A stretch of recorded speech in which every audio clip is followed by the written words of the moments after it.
कामाख्या के भक्तों को जो इस समय अम्बुवासी मेला में कामाख्या में बैठे हैं और अपनी अपनी साधनाओं में लगे हैं, कुछ भक्त सौभाग्य कुंड पर होंगे, कुछ भक्त शंकराचार्य के टीला पर होंगे, कुछ भक्त 10 महाविद्याओं के मंदिरों में होंगे, कुछ भक्त ब्रह्मपुत्र के पास होंगे। जो कोई भी इस समय कामरूप क्षेत्र में हैं, जो कामाख्या माई की पूजा में लगे हुए हैं, उन सबको मेरा शत शत नमस्कार है।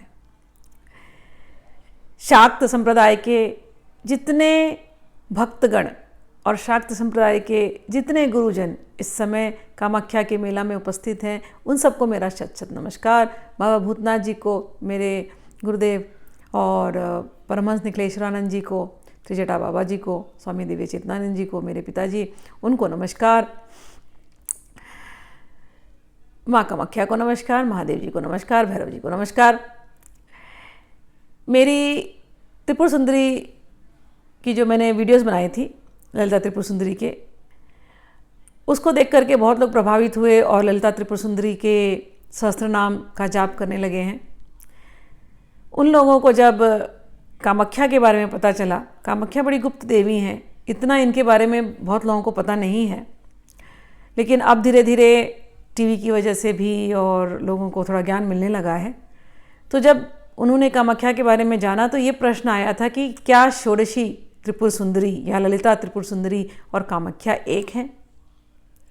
और एक दूसरा प्रश्न ये आया कि 10 महाविद्या और कामाख्या में क्या समानता है, इन दोनों की क्या पोजीशन है, क्या संबंध है? तो ये आप कृपा करके बताएं। मैं अपने गुरुजनों के चरणों में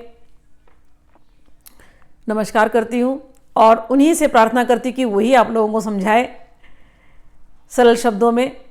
आपको मैं वो पौराणिक कथाओं को लेकर के समझाने का प्रयास करूँगी, तत्व में ज़्यादा नहीं जाऊँगी।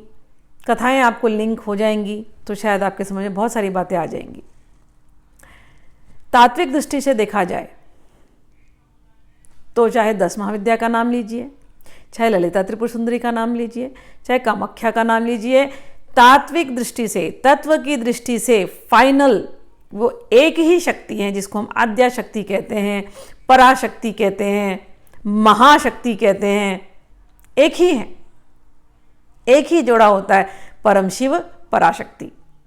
परम शिव पराशक्ति ही अलग अलग कल्पों में मतलब in different era, at different times, अलग अलग समय में, अलग अलग कल्पों में ये लोग प्रकट होते हैं अलग अलग कार्य करने के लिए। उस एरा में, उस कल्प में जब वो प्रकट हुए, उन्होंने अलग अलग कार्य किए और उनके अलग अलग नाम पड़े। लेकिन कामाख्या कौन है? पहले तो हम कामाख्या को समझते हैं, उसके बाद बाकी की स्टोरीज आपको फिर उनका क्या रिलेशन है समझ में आ जाएगा। श्री कामाख्या तंत्र से ईश्वर देवी संवाद का एक पैराग्राफ लेती हूँ, उससे मैं आपको समझाने का प्रयत्न करूंगी। ईश्वर संवाद, ईश्वर भगवान शिव कह रहे, पश्य पश्य प्रिय सर्वचिंतयित्वा हृदि स्वयं कामाख्यां न विना किंचित विद्यते भुवनत्रये।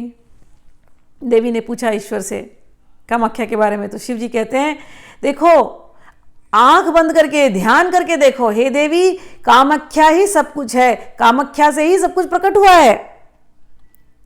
जितनी महाविद्या रूपिणी और जितनी महादेवियां हैं, शास्त्रों में कह रहे हैं यहां पर लाखों, तंत्र आदि में लाखों करोड़ों महाविद्याओं का वर्णन हुआ। हम तो केवल 10 महाविद्या जानते हैं, मेन 10 महाविद्या। तो ये 10 की 10, चलिए हमारे इजी के लिए मैं बोल रही हूँ, अपने कन्वीनियंस के लिए हम मानते हैं कि 10 महाविद्या और जितनी सारी महादेवियां। महादेवियां कौन?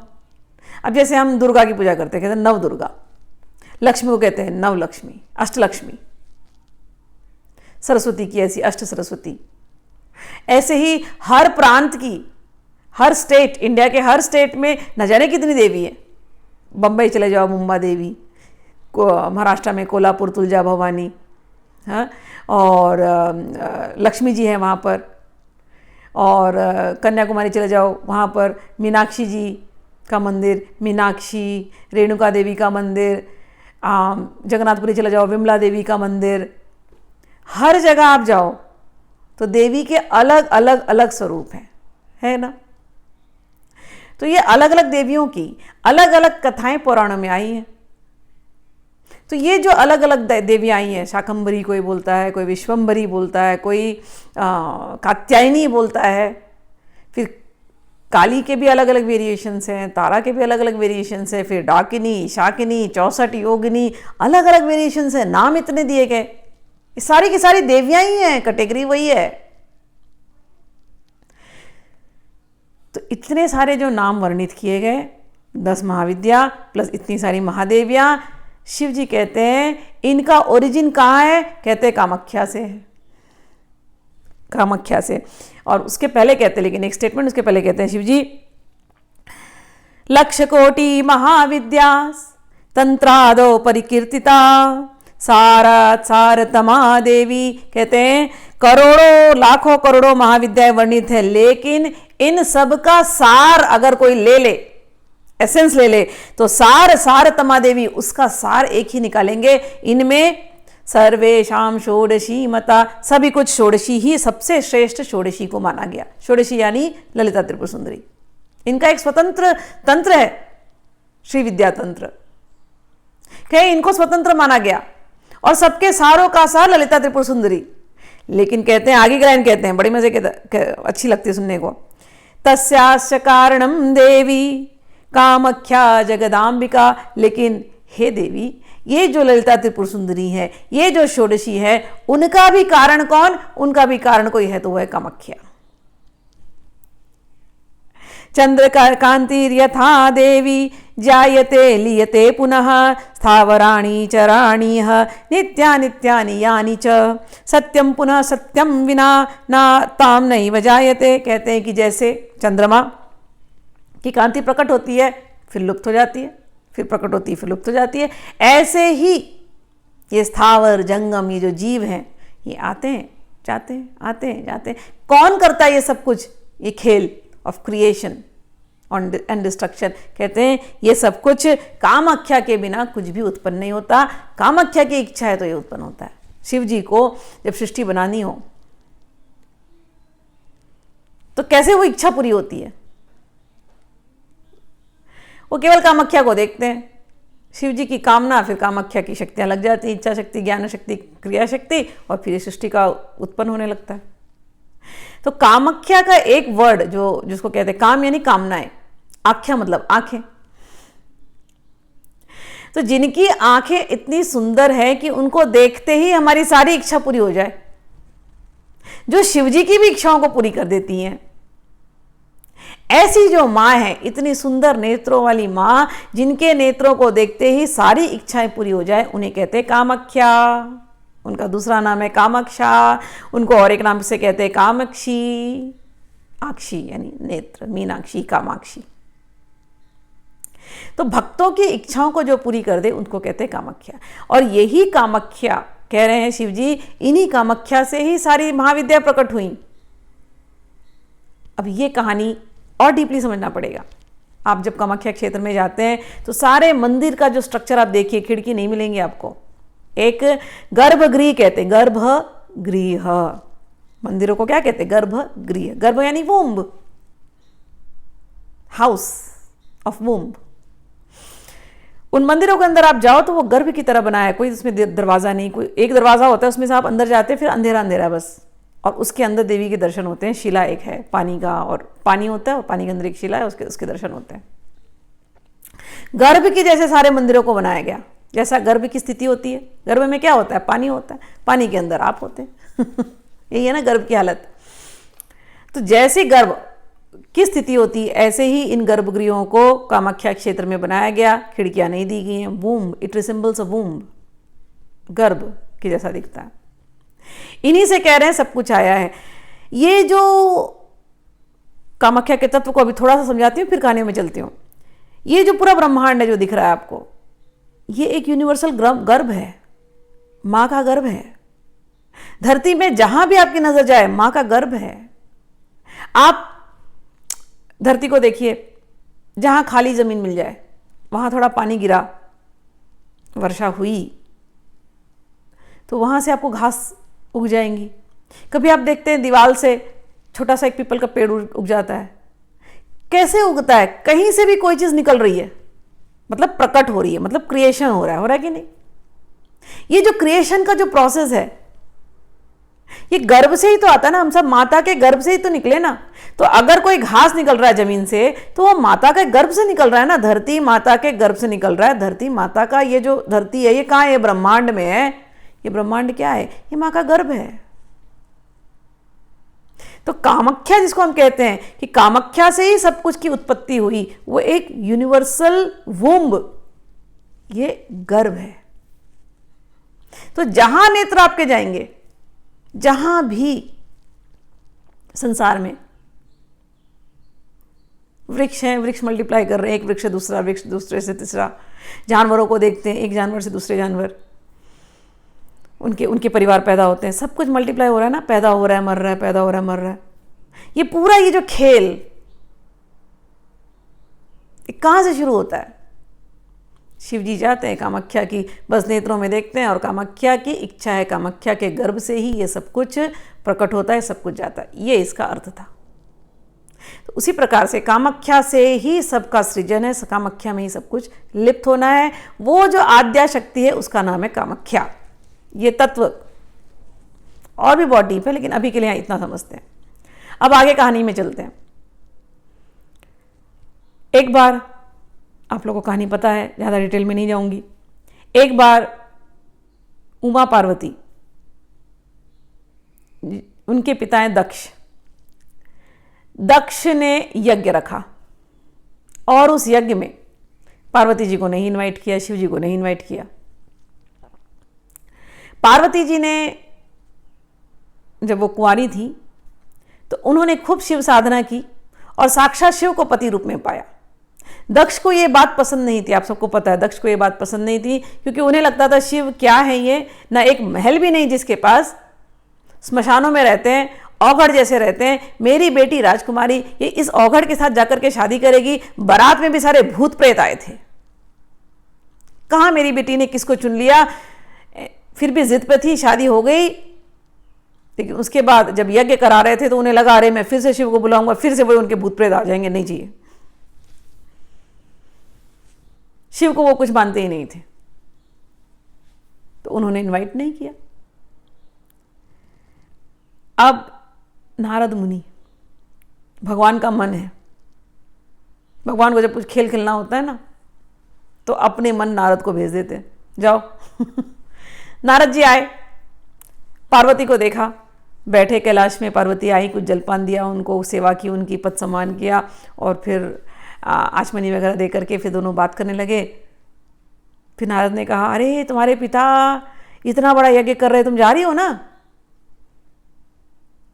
पार्वती ने बोला, यज्ञ कर रहे? मुझे तो नहीं पता। बोले, हाँ यज्ञ कर रहे, तुम्हें नहीं बुलाया? अरे तुम्हारी बहनों को बुलाया, सब लोग उस यज्ञ की तैयारी कर रहे हैं, सब लोग जाने की तैयारी कर रहे हैं, तुम भी तैयार हो लो। ये बोली, मुझे तो बुलाया नहीं। लेकिन नारद जी बोले, अरे पिता हैं, भूल गए होंगे इतने काम में, कोई बात नहीं, तुम्हें पिता की बात की बुरा नहीं बनना चाहिए, तुम तैयार हो, चलो चलो मैं ले चलता हूँ तुम्हें। पार्वती बोली, नहीं आप चलिए, मैं शिव जी से पूछ करके आपको आऊंगी मैं। फिर नारद मुनि तो चले गए नारायण नारायण कह के। फिर अपने पति के पास गई, शिव जी के पास गई, बोली, हे भगवान, मेरे पिताजी ने यज्ञ रखा है, नारद मुनि आए थे, बता करके गए, शायद वो भूल गए होंगे, मैं जाऊं, मुझे जाने की इच्छा है। शिव जी बोले, अरे भूल गए होंगे, तुम जानती हो भूले नहीं है, इतना सबको बुलाया और तुम उनकी पुत्री होकर के तुमको नहीं बुलाया, वो भूले नहीं है, तो तुम मत जाओ, वहां तुम्हारा अनादर होगा, मुझे अच्छा नहीं लगेगा, तुम मत जाओ। तो पार्वती कहती है, आप भी ना, आप ऐसी बातें क्यों कर रहे हैं, पिताजी हैं, क्या मेरा अनादर करेंगे, आप मुझे जाने दीजिए प्लीज। शिव जी बोले, मेरी इच्छा बिल्कुल नहीं कि तुम जाओ। अब पार्वती जी अड़ गई, अब वो बातें हो रही हैं। फिर पार्वती जी को जब बातें बहुत चलने लगी, तब पार्वती जी को थोड़ा सा क्रोध आया। पार्वती जी कही कि देखिए, आपकी बात मैं पूरी तरह मानती हूँ कि मेरे पिताजी ने नहीं बुलाया, और शायद उन्होंने ये जानबूझ करके किया, लेकिन मैं भी उन्हें ये याद दिलाना चाहती हूँ कि वो जो ये यज्ञ कर रहे हैं, मैं ही उस यज्ञ की स्वाहा हूं, मैं ही उस यज्ञ की समीधा हूं, मैं ही उस यज्ञ की देवी हूं। मेरे बिना कोई मंत्र नहीं, मेरे बिना कोई तंत्र नहीं, मेरे बिना कोई यंत्र नहीं। और हे शिव जी, क्या आप भूल गए? मैं आपसे विवाह करके यहाँ रह रही हूँ और मैं आपसे कह रही हूँ, तो शायद लगता है आप भी भूल गए कि मैं कौन हूँ। अरे मैं तो वो आद्या शक्ति हूँ और आप परम शिव हैं, मैं आपकी पत्नी हूँ। ये बात दक्ष को बताना जरूरी है। बिना शिव के वो यज्ञ कर रहे हैं, उनका यज्ञ कैसे पूर्ण होगा? हो सकता है मैं जाऊं, मैं उनको समझाऊं, मैं क्षमा शक्ति हूं, मैं उनको क्षमा कर सकती हूं। और यदि उन्होंने क्षमा मांग लिया तो उनका यज्ञ सफल हो जाएगा। तो मुझे जाना है। शिव जी फिर भी मना कर रहे हैं, मत जाओ, जाने दो। अब इनसे रहा नहीं गया। इन्होंने कहा, पिताजी की बात छोड़ दीजिए, पिताजी क्या कर रहे हैं क्या नहीं उससे नहीं, लेकिन उन्होंने आपका अनादर किया है, मुझे ये बात अच्छी नहीं लग रही है। आप भूल रहे हैं कि मैं कौन हूं, मैं आपको याद दिलाती हूं कि मैं कौन हूं। और उस समय पर पार्वती ने अपने आद्या शक्ति स्वरूप को प्रकट किया। उस आद्या शक्ति स्वरूप में पार्वती जी 10 दिशाओं में प्रकट हो गई। 10 दिशाओं में वो 10 महाविद्या के रूप में वो प्रकट हुई। तो आप लोगों को 10 महाविद्या पता है, जो लोग जानते हैं इस महाविद्या को, तंत्र को। काली, तारा, त्रिपुर सुंदरी, भुवनेश्वरी। त्रिपुर सुंदरी का नाम ही षोडशी ललिता त्रिपुर सुंदरी। तो काली, तारा, त्रिपुर सुंदरी, भुवनेश्वरी, छिन्नमस्ता, जो लोग छिन्नमस्तिका को पूजते हैं उनको पता है। त्रिपुर भैरवी, धुमावती, बगलामुखी, मातंगी, कमला। 10 दिशाओं में पार्वती जी फैल गई इन 10 देवियों के रूप में। भगवान देखने लगे, हर जगह देख रहे हैं। उत्तर में देखते हैं तो काली प्रकट होती है, फिर नॉर्थ ईस्ट ईशान कोण में देखते हैं तो षोडशी प्रकट होती है, ईस्ट में देखते हैं तो छिन्नमस्ता प्रकट हो जाती है, फिर नीचे देखते हैं अरे धुमावती, अरे यहां पर बगलामुखी, भैरवी, अरे कमला, जहां घूम रहे भुवनेश्वरी, मातंगी, जहां देखते हैं 10 दिशाओं में केवल ये 10 महाविद्या। भगवान नमस्कार करने लगते हैं। नमस्कार करके जाकर के उनको शांत करने के लिए, सब रूप तो अच्छे लग रहे लेकिन उनका उग्र रूप, काली रूप भगवान को अच्छा नहीं लग रहा है। कह रहे शांत हो जाओ, शांत हो जाओ, शांत हो जाओ। और जाकर के भगवान उनके चरणों पर गिर जाते हैं। ये नहीं कि भगवान डरे हुए हैं, ये ऐसा वाला नहीं है। वो भाव कि मैं जानता हूं तुम कौन हो, मैं जानता हूं तुम आद्या शक्ति हो, तुम्हारे बिना तो हे पार्वती मैं भी कुछ नहीं हूं, तुम हो तो मैं हूं, तो मेरा अस्तित्व ही तुम हो। तुम रूठो मत, तुम क्रोध मत करो। और गिर जाते हैं प्रेम में। और फिर ये जो काली माँ बनकर के प्रकट हुई, तारा माँ, षोडशी, ये रूप में 10 रूपों में जो प्रकट हुई, वो पूरा रूप वापस से उन्हीं पार्वती जी में समा गया। तो अब आप लोगों को समझ में आया, ये 10 महाविद्या की जब कहानी थी जिस कल्प में हुई, पहले 10 महाविद्या आई, ठीक, उसमें से षोडशी का रूप प्रकट हुआ। षोडशी का रूप प्रकट हुआ वो दिखाने के लिए कि मैं ही हूं 10 रूप में, ये मेरा ही एनर्जी 10 दिशाओं में है। उसके बाद ये कहानी आगे चली। फिर वो गई अपने पिताजी के यज्ञ में। पिताजी ने बिल्कुल अनादर किया, निग्लेक्ट किया, देख भी नहीं रहे हैं। सबके हिस्से का, सभी देवी देवताओं के हिस्से का जो भोग लगता है यज्ञ में, वो सब दिया गया, शिव जी के हिस्से का कुछ नहीं। पार्वती जी को आया क्रोध।